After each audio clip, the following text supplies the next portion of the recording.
Hypothesis: Dumbledore, April 9th, 1992, 5:32 p.m.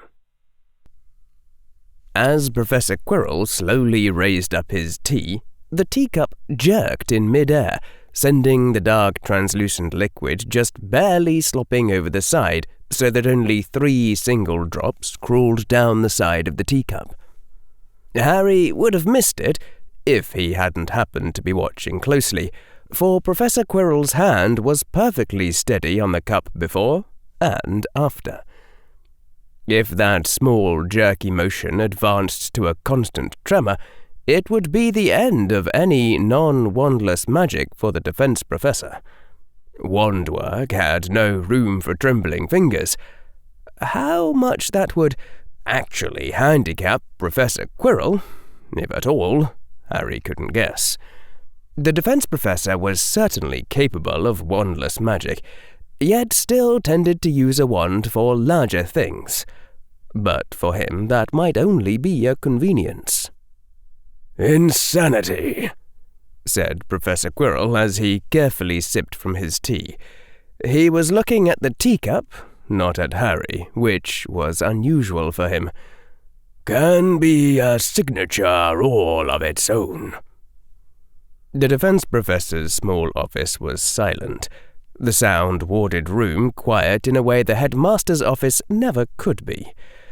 Sometimes the two of them both happened to finish exhaling or inhaling at the same time, and then there was an auditory emptiness that was almost a sound in itself. "I'll agree with that in one sense," Harry said. "If someone tells me that everyone is staring at them and that their underwear is being dusted with thought-controlling powder, I know they're psychotic, because that's the standard signature of psychosis.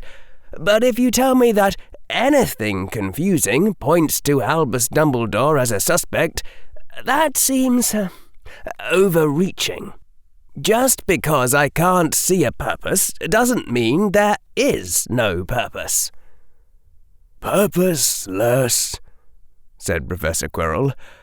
"Oh, but the madness of Dumbledore is not that he is purposeless, but that he has too many purposes.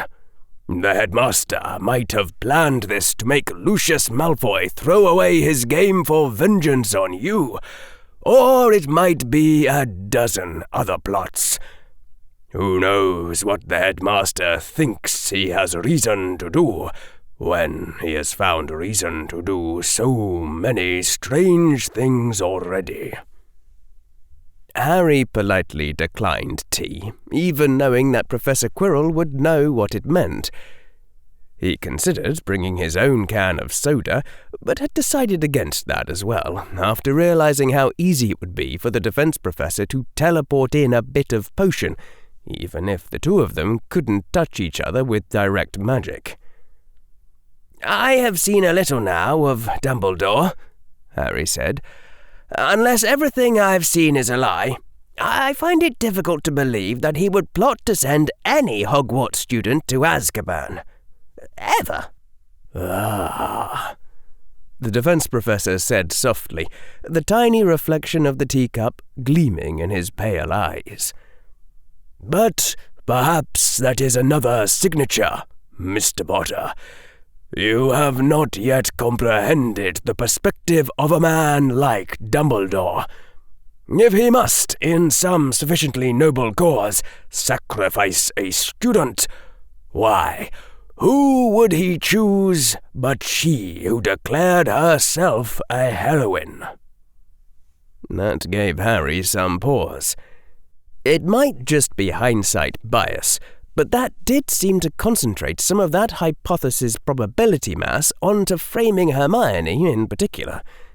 Similarly, Professor Quirrell had predicted in advance that Dumbledore might target Draco. "But if it's you behind all of this, Professor, you might have shaped your plans to frame the headmaster and taken care to cast suspicion on him in advance." The concept of evidence had something of a different meaning when you were dealing with someone who had declared themselves to play the game at one level higher than you. "I see your point, Professor," Harry said evenly, giving no hints of his other thoughts. "So, you think it's most probable that it was the headmaster who framed Hermione?" "Not necessarily, Mr. Potter." Professor Quirrell drained his teacup in one swallow and then set it down, the cup making a sharp rap as it descended. "There is also Severus Snape, though what he might think to gain from this I could not guess. Thus, he is not my prime suspect either." "Then who is?" Harry said, somewhat puzzled. Professor Quirrell surely wasn't about to reply, "You know who." "The orders have a rule," said Professor Quirrell. "Investigate the victim. Many would-be criminals imagine that if they are the apparent victims of a crime, they shall not be suspected. So many criminals imagine it, indeed, that every senior order has seen it a dozen times over." "You're not seriously trying to convince me that Hermione—" The defense professor was giving Harry one of those slit-eyed looks that meant he was being stupid. "Draco?" Draco had been interrogated under Veritaserum, but Lucius might have had enough control to subvert auras to... Oh. "You think Lucius Malfoy set up his own son?" Harry said. "Why not?" Professor Quirrell said softly. "From Mr. Malfoy's recorded testimony, Mr. Potter, I gather that you enjoyed some success in changing Mr. Malfoy's political views. If Lucius Malfoy learned of that earlier, he might have decided that his former heir had become a liability." "I don't buy it," Harry said flatly. "You are being wantonly naive, Mr. Potter. The history books are full of family disputes turned murderous for inconveniences and threats far less than those which Mr. Malfoy posed to his father. I suppose next you will tell me that Lord Malfoy of the Death Eaters is far too gentle to wish his son such harm." A tinge of heavy sarcasm. "Well, yes, frankly," Harry said. "Love is real, Professor. A phenomenon with observable effects. Brains are real. Emotions are real, and love is as much a part of the real world as apples and trees. If you made experimental predictions without taking parental love into account, you'd have a heck of a time explaining why my own parents didn't abandon me at an orphanage after the incident with the science project." The defense professor did not react to this at all. Harry continued. "From what Draco says, Lucius prioritized him over important Wizengamot votes. That's significant evidence, since there's less expensive ways to fake love, if you just want to fake it. And it's not like the prior probability of a parent loving their child is low. I suppose it's possible that Lucius was just taking on the role of a loving father, and that he renounced that role after he learned Draco was consorting with Muggleborns. But as the saying goes, Professor, one must distinguish possibility from probability." "All the better the crime," the defense professor said, still in that soft tone, "if no one would believe it of him." "And how would Lucius even memory charm Hermione in the first place, without setting off the wards? He's not a professor. Oh, right. You think it's Professor Snape." "Wrong," said the defense professor. "Lucius Malfoy would trust no servant with that mission. But suppose some Hogwarts professor, intelligent enough to cast a well-formed memory charm, but of no great fighting ability, is visiting Hogsmeade. From a dark alley, the black-clad form of Malfoy steps forth. He would go in person for this, and speaks to her a single word. Imperio? Legilimens, rather, said Professor Quirrell. I do not know if the Hogwarts wards would trigger for a returning professor under the Imperius curse. And if I do not know, Malfoy probably does not know either. But Malfoy is a perfect occlumens at least. He might be able to use legilimency. And for the target, perhaps Aurora Sinistra. None would question the astronomy professor moving about at night. Or even more obviously, Professor Sprout, said Harry, since she's the last person anyone would suspect. The defense professor hesitated minutely. Perhaps. Actually, Harry said then, putting a thoughtful frown on his face, I don't suppose you know offhand if any of the current professors at Hogwarts were around back when Mr. Hagrid got framed in 1943? Dumbledore taught transfiguration, Kettleburn taught magical creatures, and Vector taught arithmancy, Professor Quirrell said at once. And I believe that Bathsheba Babbling, now of ancient runes, was then a Ravenclaw prefect. But, Mr. Potter, there is no reason to suspect that anyone besides you-know-who was involved in that affair. Harry shrugged artfully. Seemed worth asking the question, just to check. Anyway, Professor, I agree it's possible that some outsider legilimized a member of the Hogwarts staff, and then obliviated them afterward. There's no way anyone would forget that part. But I don't think Lucius Malfoy is a probable candidate for the mastermind. It's possible, but not probable, that all of Lucius's apparent love for Draco was just a sense of duty, and that it all went up in a puff of smoke. It's possible, though not probable, that everything Lucius did in front of the Wizengamot was just an act. People's outsides do not always resemble their insides, like you said, but there's one piece of evidence that doesn't fit at all. And that would be, said the defense professor, his eyes half-lidded. Lucius tried to reject 100,000 galleons for Hermione's life. I saw how surprised the Wizengamot was when Lucius said he was refusing it, despite the rules of honor. The Wizengamot didn't expect that of him. Why wouldn't he just take the money while acting all indignant and pretending to grit his teeth? He wouldn't actually care that much about throwing Hermione into Azkaban. There was a pause. Perhaps the role he was playing ran away with him, said Professor Quirrell.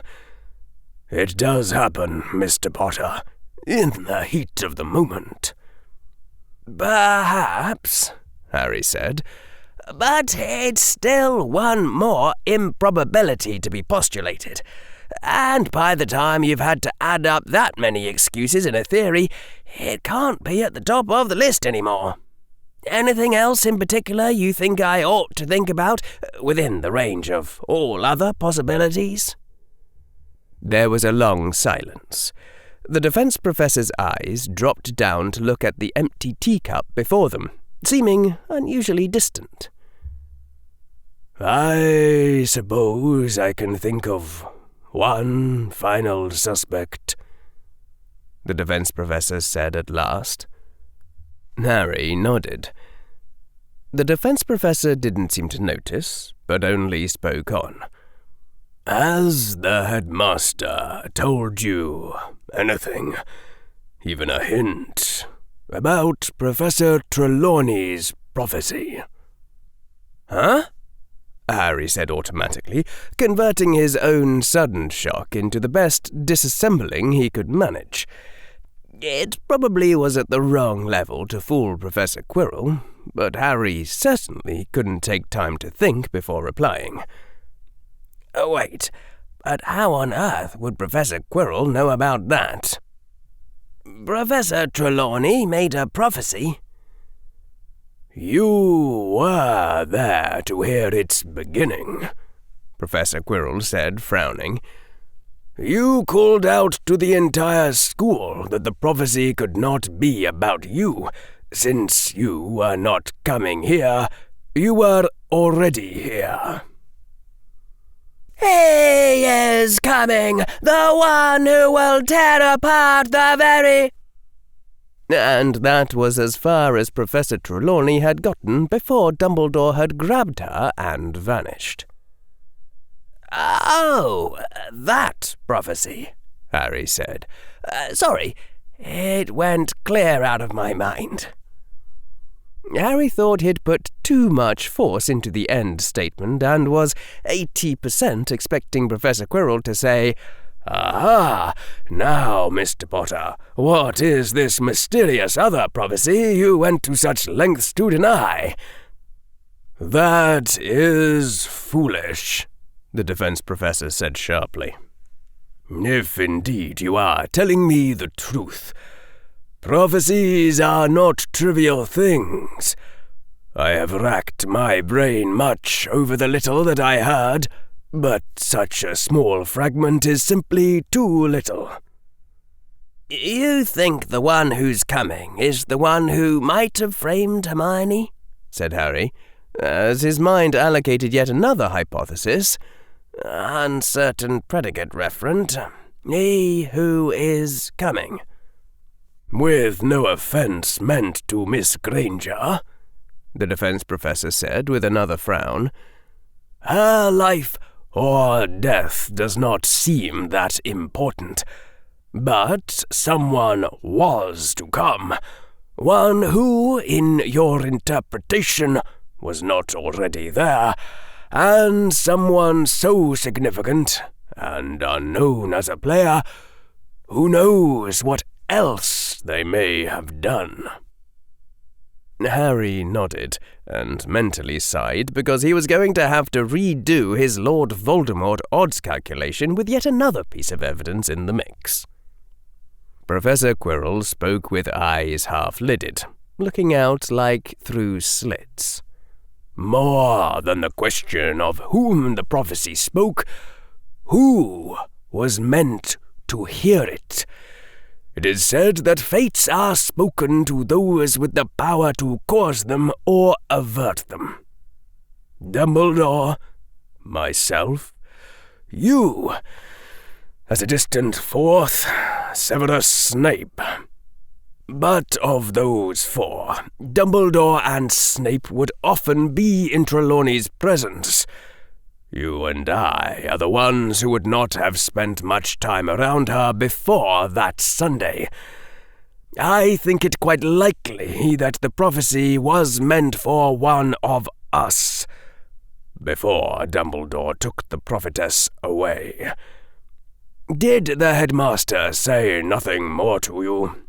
Professor Quirrell's voice was demanding now. "I thought I heard too much force in that denial, Mr. Potter." "Honestly, no," Harry said. "It had, honestly, slipped clear out of my mind." "Then I am rather put out with him," Professor Quirrell said softly. "In fact, I think that I am angry."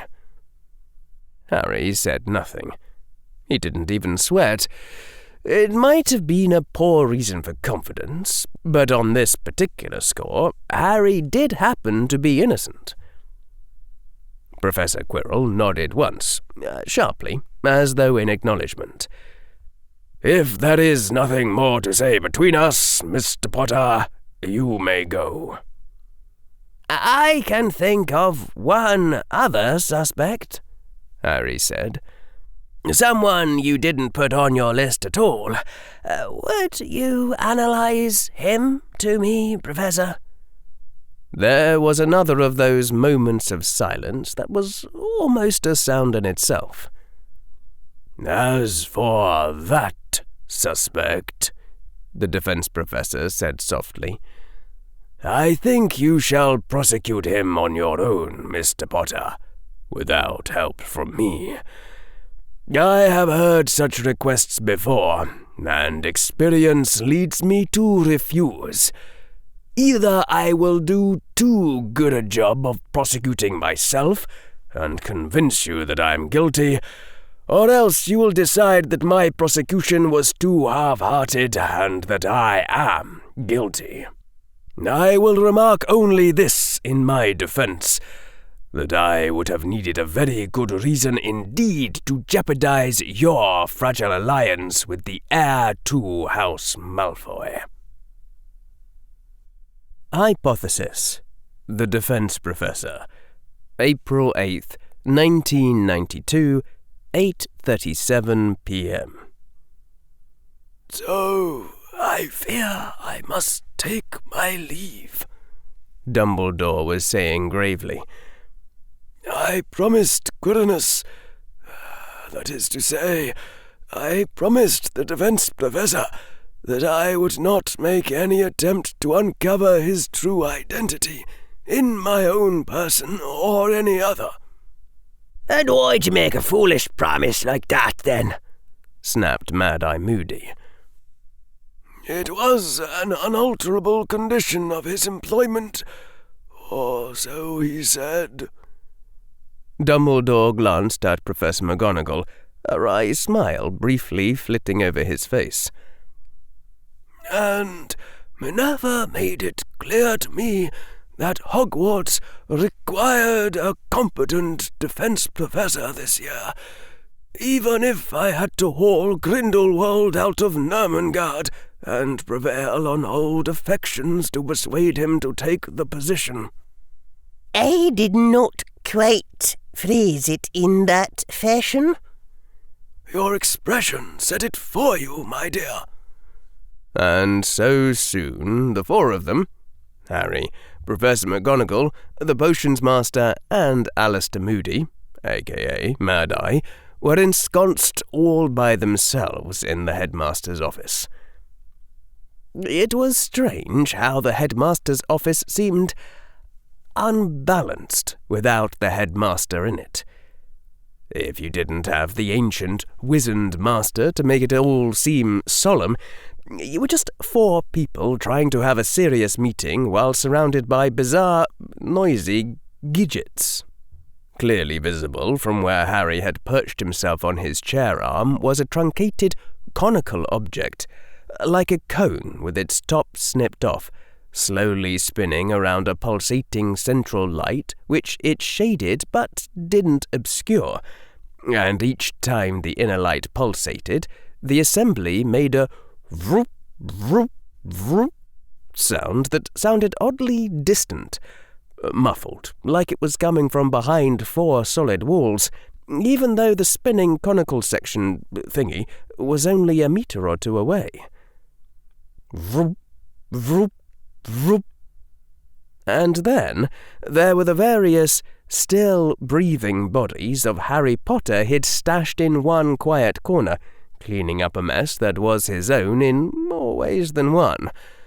Only one body wasn't inside a copy of the invisibility cloak, but then it merely took a small effort of concentration for Harry to perceive his other selves beneath the cloak of which he was the master, an effort which Harry had carefully not put forth earlier, to avoid getting advanced temporal information he wanted to determine by his own decision. The sad thing was that by this point, having his own body visibly lying in a corner didn't seem all that crazy. It was just Hogwarts. "All right, then," Moody said, looking rather sour about it. From within his leather armor, the scarred man took out a black folder. This is a copy of what Amelia's people put together. She almost certainly knows we've got it, but it's all off the books. That clear? Anyway. And Moody told them who the Department of Magical Law Enforcement thought Quirinus Quirrell really was. A seemingly ordinary Hogwarts student, though talented enough that he had been only narrowly beaten out for the head boy position, who'd gone vacating in Albania after his graduation, disappeared, returned after 25 years, and then been caught up in the Wizarding War. It was murdering the House of Monroe that made Voldy's name, Moody said. Until then, he was just another dark wizard with delusions of grandeur and Bellatrix Black. But after that... Moody snorted. Every fool in the country flocked to serve him. You would have hoped the Wizengamot would turn serious once they realised Voldy was willing to kill their own sacred selves. And that's just what the bastards did. Hope that some other bastard would turn serious. None of the cowards wanted to step in front. It was Monroe, Crouch, Bones, and Longbottom. That was nearly everyone in the ministry who'd dare say a word that might give Voldy offence. That was how your house came to be ennobled, Mr. Potter, injected the solemn voice of Professor McGonagall. There is an ancient law that if anyone ends a most ancient house, whoever avenges that blood will be made noble. To be sure, the House of Potter was already older than some lines call ancient, but yours was titled A Noble House of Britain after the end of the war, in recognition that you had avenged the most ancient house of Monroe. Flush of gratitude and all that, Mad-Eye Moody said sourly. It didn't last, but at least James and Lily got a fancy title and a useless medal to take to their graves. But that's leaving out 8 years of complete horror after Monroe disappeared, and Regulus Black. He was Monroe's private source in the Death Eaters, we're pretty sure, was executed by Voldy. Like a dam breaking, and gore flooded out, drowning the whole country. Albus Bloody Dumbledore himself had to step into Monroe's shoes, and that was barely enough for us to survive. Harry listened with an odd sense of unreality. Some of it felt right, matched up with observation, especially with the speech Professor Quirrell had made before Christmas. And yet, this was Professor Quirrell they were talking about. So, that's who the department thinks your defence professor is. Mad-Eye Moody finished up his account. Now, what do you think, son? Well, Harry said slowly, it's also possible to have a mask behind the mask. The obvious next thought is that this David Monroe person died in the war after all, and this is just someone else pretending to be David Monroe, pretending to be Quirinus Quirrell. That's obvious, said Professor McGonagall. Dear Merlin. Really, boy? Said Mad-Eye Moody, his blue eye spinning rapidly. I'd say that's a little paranoid. You don't know Professor Quirrell, Harry did not say.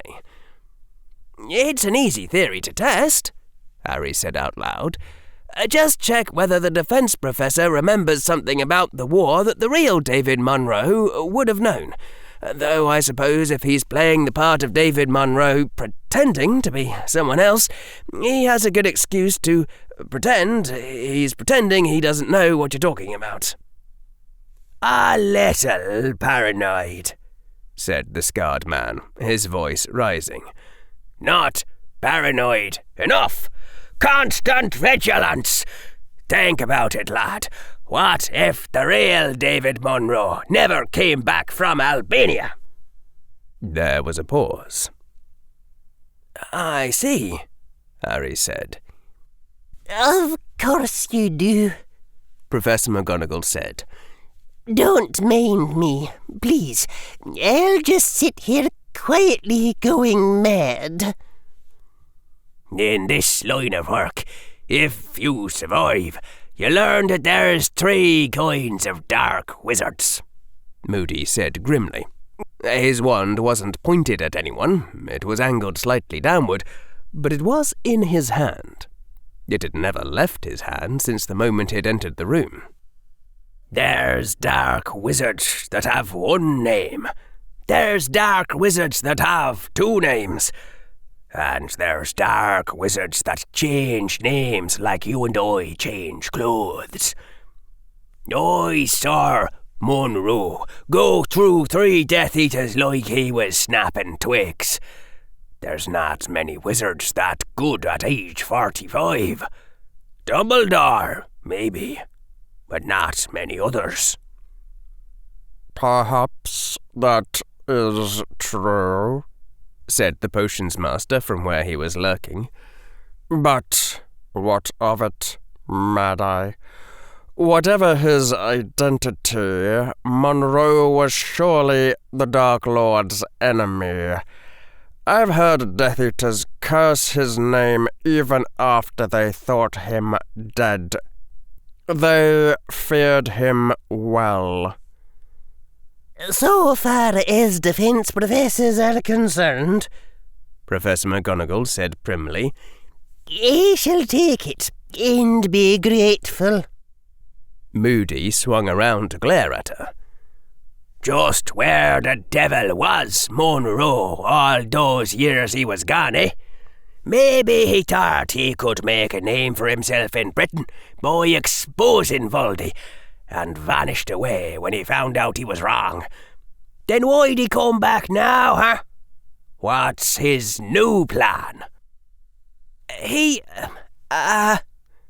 Harry ventured tentatively.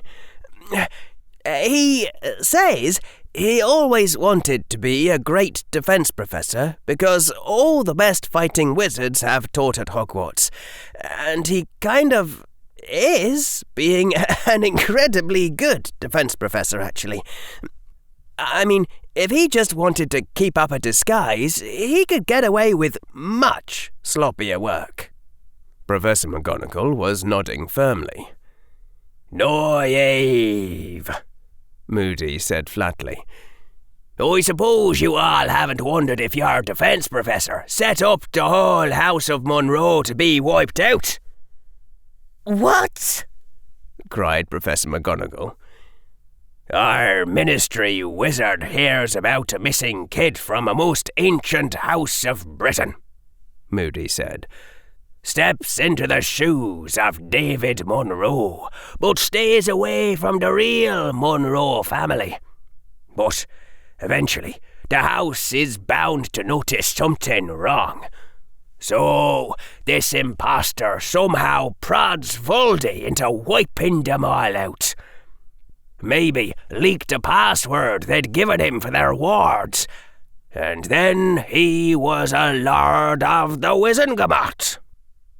There seemed to be a fight going on inside Harry's mind between Hufflepuff 1, who'd never trusted the defense professor in the first place, and Hufflepuff 2, who was far too loyal to Harry's friend, Professor Quirrell, to believe something like that just because Moody said so.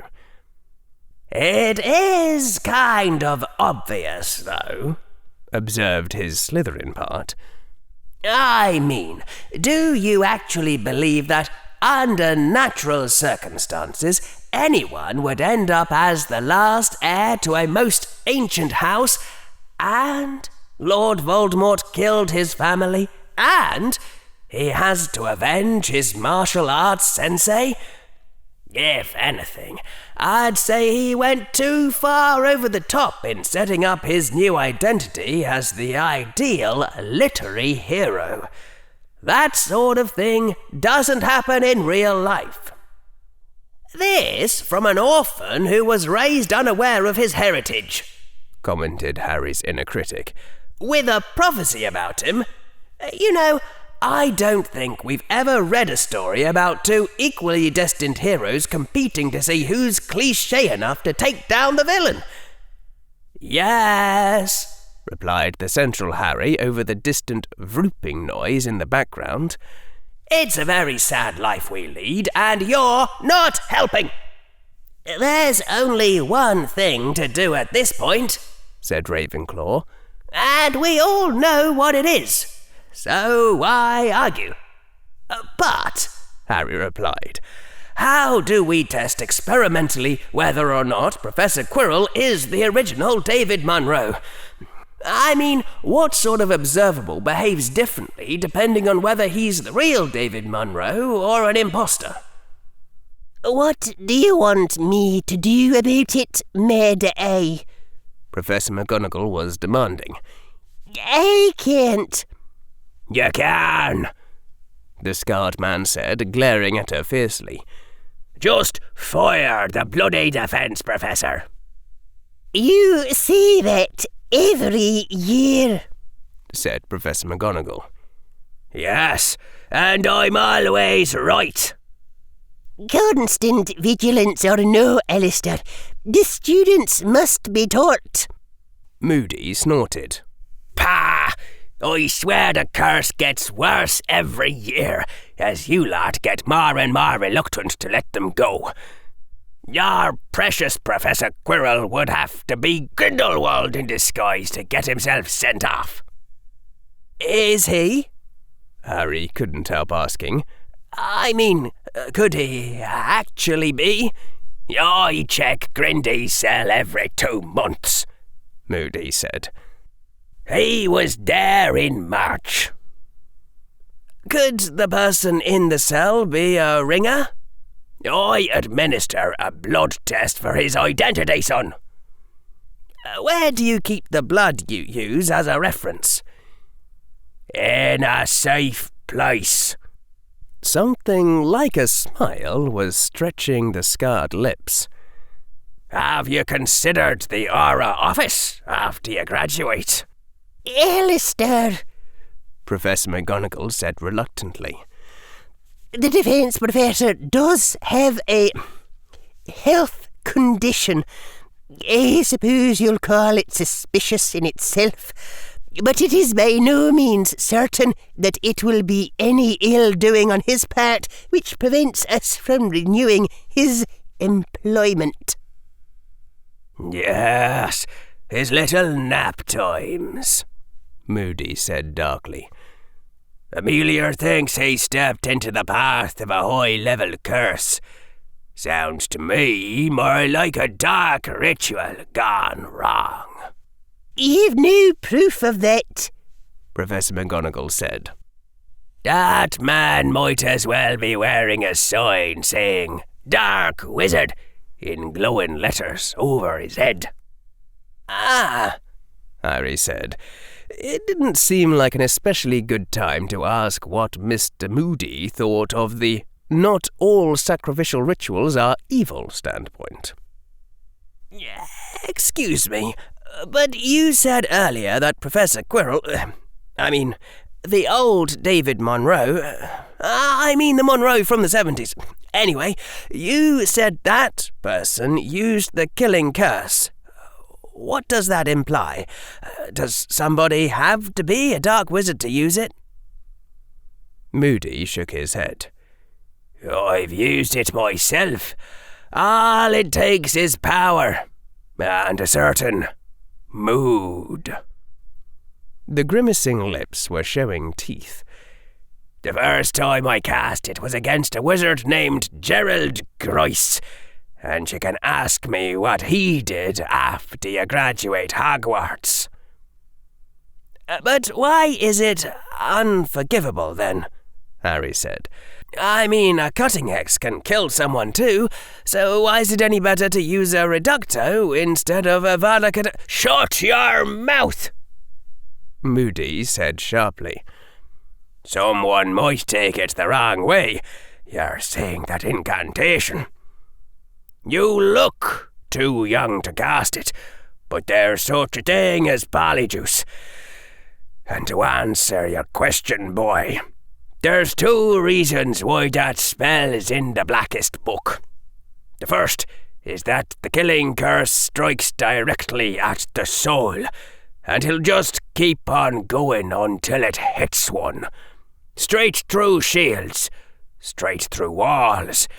There's a reason why even Aura's fighting Death Eaters weren't allowed to use it before the Monroe Act. Ah, said Harry. That does seem like an excellent reason to ban... I'm not finished, son. The second reason is that the killing curse doesn't just take a powerful bit of magic. You've got to mean it. You've got to want someone dead. And not for the greater good, either. Killing Grice didn't bring back Blair Rush or Nathan Rayfuss or David Capito. It wasn't for justice, or to stop him doing it again. I wanted him dead.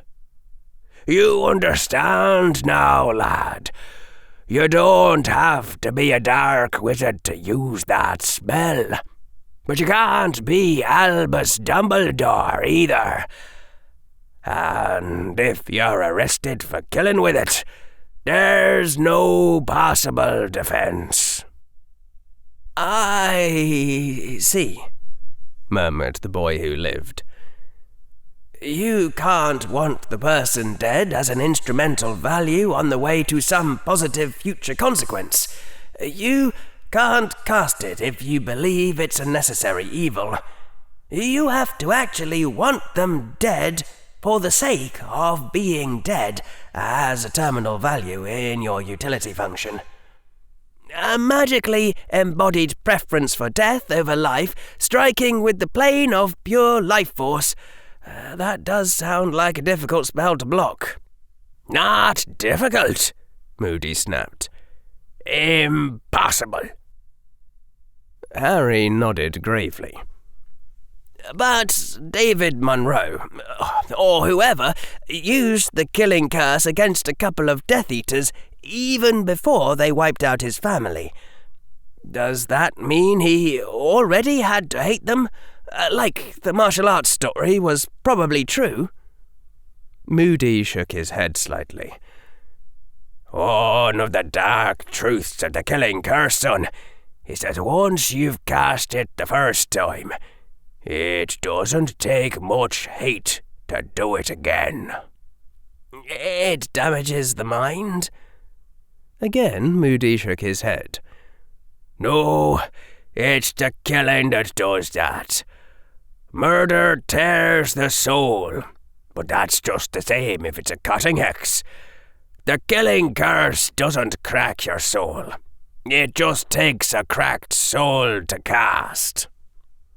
If there was a sad expression on the scarred face, it could not be read. But that doesn't tell us much about Monroe. The ones like Dumbledore who'll never be able to cast the curse all their lives, because they never crack no matter what. They're the rare ones. Very rare. It only takes a little cracking. There was a strange, heavy feeling in Harry's chest. He wondered what exactly it had meant, that Lily Potter had tried to cast the killing curse at Lord Voldemort with her last breath. But surely it was forgivable. It was right and proper for a mother to hate the dark wizard who was coming to kill her baby, mocking her for how she couldn't stop him. There was something wrong with you as a parent if you couldn't cast Avada Kedavra in that situation. and no other spell could have gone past the Dark Lord's shields. You'd have to at least try to hate the Dark Lord enough to want him dead for the sake of dead, if that was the only way to save your baby. It only takes a little cracking. Enough, said Professor McGonagall. What would you have us do? Moody's smile twisted. Get rid of the defense, Professor, and see if all your troubles mysteriously clean up. Bet you a galleon they do. Professor McGonagall looked like she was in pain. Alistair, but will you teach the classes if... Ha! said Moody. If I ever say yes to that question, check me for polyjuice, because it's not me.